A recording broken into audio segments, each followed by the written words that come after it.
I didn't really have high expectations for Astro's Playroom back when it was announced. Despite hearing nothing but praise for Astro Bot Rescue Mission, I still haven't gotten around to picking up a PSVR, so I never had a chance to try that game myself. On top of that, the fact that it would come preloaded on the PS5 gave me the impression that it would just be a short, largely meaningless distraction as I waited for one of the actual games I got at launch to install. But when I booted up Astro's Playroom, I realised just how wrong my preconceived notions were. This game isn't just a tech demo, it's a passionate love letter to the legacy of the PlayStation brand, and I adored every second of it. The game actually takes place inside of a PlayStation 5, with 4 worlds each themed after a different component of the console. There's GPU Jungle, Cooling Springs, SSD Speedway, and Memory Meadow, all of which are accessed by the CPU Plaza, which acts as a hub area. Each world is broken up into 4 levels, 2 of which are standard platforming areas for Astro to run, jump, hover, and punch his way through, with the other 2 having Astro enter a special power-up suit unique to each world, that highlight different features of the DualSense controller. From the adaptive triggers tensing up like a spring in the frog suit, to the gyroscopic controls for the spaceship. In addition to the game's regular use of haptic feedback when Astro walks, jumps, and slides on different surfaces, these sections in particular do a phenomenal job of showcasing what the DualSense is capable of,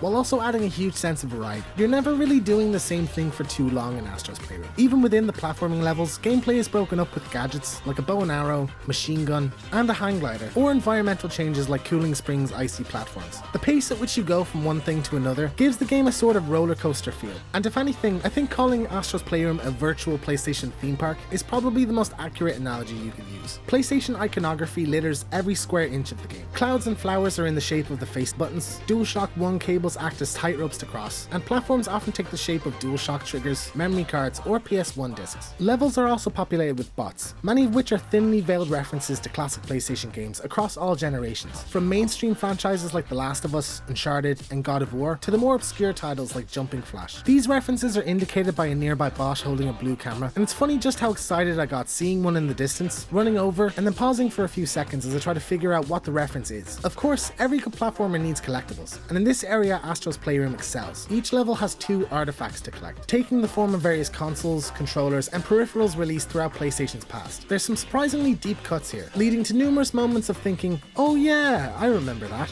I consider myself pretty well versed in PlayStation history, and there were a few items here even I had never heard of. A nice addition is that every world ends with a bonus area themed around a different console. Hearing the startup music for each, or seeing that console's home screen in the background, felt like an injection of nostalgia directly into the bloodstream. On top of artifacts, you can also collect coins and puzzle pieces in every level, which tie into what might be my favourite thing in all of Astro's Playroom, Playstation Labo. Here you can admire all the artifacts you collect over the game up close, with puzzle pieces adding to a large mural wrapped around the room. Coins can be spent at the gacha machine to acquire more puzzle pieces, artifacts, and bot figurines that reference moments throughout PlayStation history, like the abandoned PS3 Boomerang controller or the redesign of the Sony Interactive Entertainment logo. Initially I thought these were just statues I could look at in the menu, but eventually I noticed they actually populate the room with bots. And for me, watching the Labo gradually evolve from a mostly empty room to a sprawling PlayStation museum was the most engaging aspect of the entire game.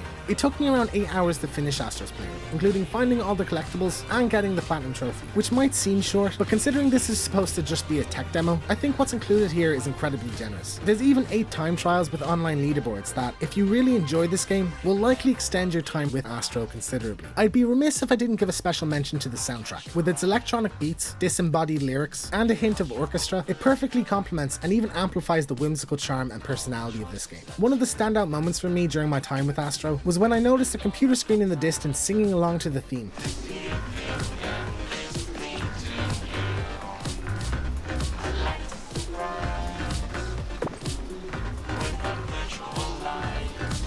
It's little details like that, Astro's idle animations, or the interactive credits, which are so abundant in Astro's Playroom, that I think make this game so special. The level Astro's Playroom resonates with you I think will likely scale with how long you've been a PlayStation fan, and how deeply you admire the brand. As somebody who's had a PlayStation in my house for my entire life, whose earliest and often fondest memories are tied to the consoles, from watching my sister playing Spyro to unboxing a PlayStation 2 on Christmas morning, this game hit me emotionally in a way I don't think any other game has, or ever will again. If you're a PlayStation newcomer, you'll find a fun and creative creative platformer to test out your new console with, but as a lifelong fan, few games have ever made me smile quite as much as Astro's Playroom. It's an effortlessly charming, delightfully nostalgic, and perpetually joyful experience that serves as both a perfect tribute to the history and a fitting introduction to the future of PlayStation. So those are just some of my thoughts on Astro's Playroom. Do you think Astro has earned a spot as PlayStation's new mascot? What was your favourite reference? Let me know your thoughts in the comments below. Hit like if you enjoyed this. If you want to see more, check out my review of the PlayStation 5 console itself. Hit subscribe for all things PlayStation. Thanks for watching, and I'll see you next time.